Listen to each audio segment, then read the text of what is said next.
Let's cook tokwat baboy. At ito ang mga sangkap. Okay guys, ang lulutin natin ngayon araw na ito ay tokwat baboy. Ito yung ating ingredients. Tokwa, sibuyas na puti, pwede rin sibuyas na pula, tapos siling haba, baboy. Pwede naman yung mga tira-tira kung may tira kayong yung adobo, pwede naman yon, kaya lang liitan nyo lang yung slice. Tapos asukal, suka, pero ito yung suka namin maitim kasi galing Ilocos.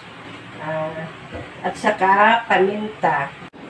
Then, let's start. Okay, ang gagawin natin dito sa tokwa ay hatiin natin sa gitna. Tapos, hatiin din natin ulit sa gitna, tapos hatiin natin ng tatlo. Divide lang sa tatlo, tapos tatlo ulit. Parang square. Ganyan.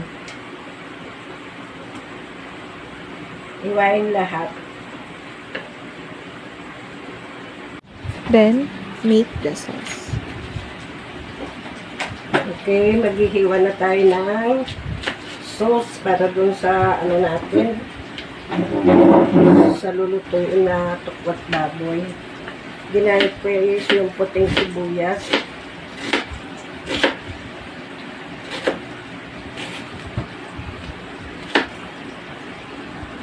Gawin lang natin pa square. Slice natin na maliliit.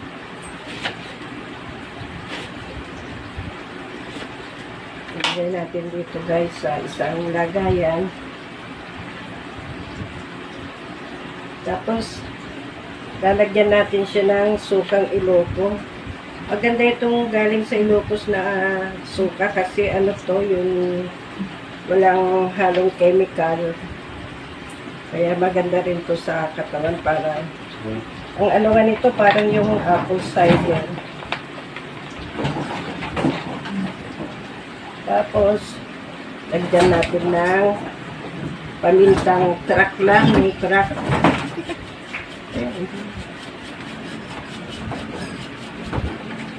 Tapos lagyan natin ng asukal.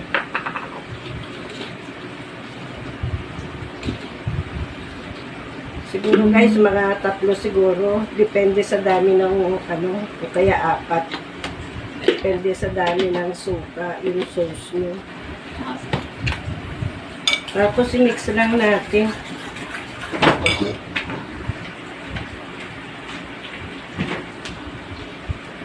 Lalagyan ko rin siya guys ng asin.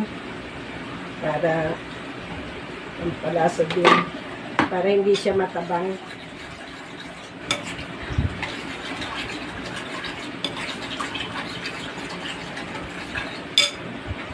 Tapos guys, pwede naman natin tikman. Kailangan yung hindi siya maasim, hindi naman sobrang tamis. Yung tama lang yung nag-aagaw ng tamis at saka asim. Ayan. Tapos, ito yung pinaka-sauce niya. Tapos lalagyan natin ng siling haba, yung pansigang. Para may kunting kunting anghang. Depende sa inyo kung mahilig kayo sa maanghang, pwede naman siling labuyo, dagdagan nyo ng siling labuyo. Kasi yung mga anak ko at saka yung asawa ko mahilig sa manghang, pero ako hindi, kaya hindi na ako maglalagay ng siling labuyo, na lang, siling haba. Ito guys, yung pinaka-sauce nung gagawin kong tokwat baboy. Lang to, sarili ko lang tong recipe ha. Tapos, yung baboy, kung wala kayong mga tirang adobong baboy, pwede kayong bumili ng kahit 1/4 lang na baboy. Depende kung gaano gusto nyo kadami ng baboy na ilalagay. Tapos, hiwa-hiwain nyo din siya ng pa-square na maliliit. Tapos, ilagay nyo lang, pag ginugasan nyo siya, ilagay nyo sa kaserola. Huwag nyo nang lagyan ng tubig kasi pag ginugasan nyo yung baboy, may tubig na yon. Tapos pag naubos na yung tubig, tignan nyo kung malambot na yung baboy. Pag hindi pa, pwede nyo dagdagan konti hanggang lumambot yung baboy. Tapos antayin lang natin na maluto yung tokwa pag nag-brown na. Lutuin na natin ang tokwa. Sinalang ko na yung kawali. Tapos, kailangan guys, mainit na mainit yung kawali bago lagyan ng mantika para yung tokwa hindi siya dumikit sa kawali. Tapos,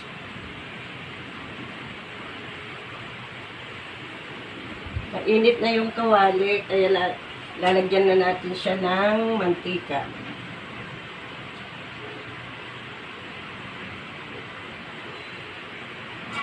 Tapos, antayin lang natin na uminit yung mantika bago natin ilagay yung tokwa. Okay guys, mainit na yung mantika. Pwede na natin ilagay yung tokwa. Kahit na natin, ilagay na lahat.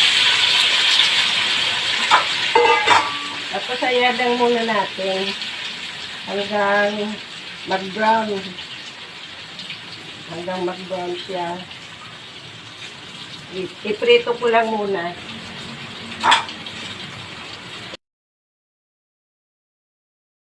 Eto guys, so malapit na mag-brown yung tokwa. Ganito lang yung paghalo para hindi madurog. Yung pailalim ba, ganyan. Tapos, yan. Kaya lang muna, mga siguro after 5 minutes, haluin ulit ng pagganon. Pailalim para hindi madurog. Hanggang mag-brown siya. Pa siya, kailangan konti pa. Hindi pa masyadong brown. Ito guys, ito guys, so pa-brown na siya. Pwede na ito. Pwede na natin hanguin. Ganyan brown na siya.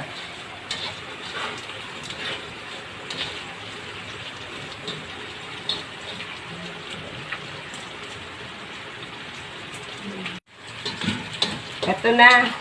Tatanggalin ko na yung yung tokwa kasi luto na siya, brown na siya.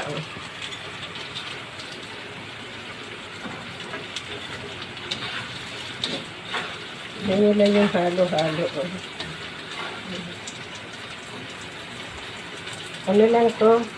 Mga simpleng lang to, lutong bahay. Gusto ko lang i-share ba yung aking aking pagluluto.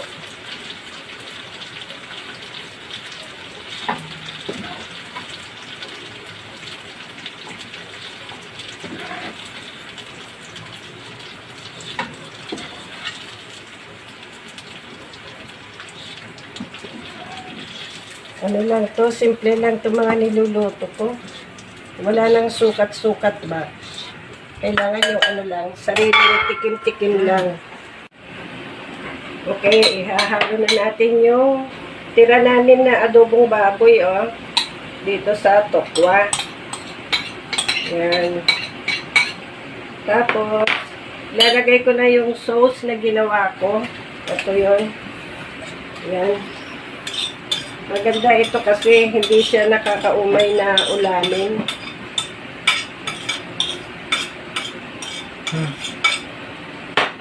Tapos, i-mix lang natin siya. Oo, sandali.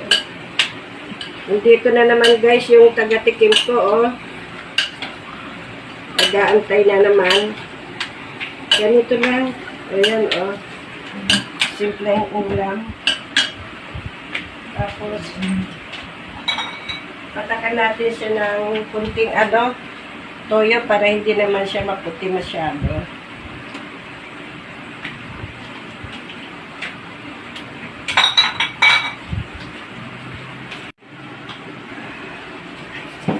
Haluin ko na guys. Ito na yung aking bunso. Aking taga-tikim. Ganitong ugali nito. Minsan pag nagluluto ako, pag naamoy na niya nagluluto ako yan, silip-silip. Pag nakita na niya nakaluto na ako, titikim daw siya. Ayan, Hindi kasi siya nakakapagsalita. Pero mabait naman tong anak ko na ito.